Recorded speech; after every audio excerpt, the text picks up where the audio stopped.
后来继续要讲这个三倍券，才发一礼拜，南投德山的指南宫的邮香钱都收到将近15万块的三倍券。庙方讲，这个三倍券会摕来做公益，转送予弱势团体。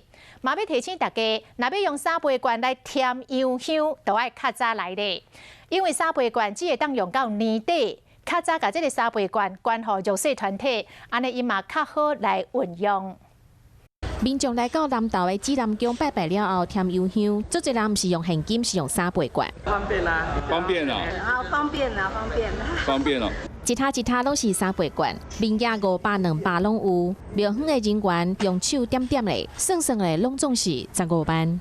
共5天，你总共收了多少？15万了。宫庙的主委讲，开放信徒用三倍券来添邮香，还佫有现发财金，才一礼拜尔就收到遐尼济。虽然讲因为安尼现金变少啊，但是因为拢是摕来做公益，所以嘛是感谢。这些看那边老人院吼，较艰苦的人，有需要这个价钱去买一寡食的物件、需要的物件吼。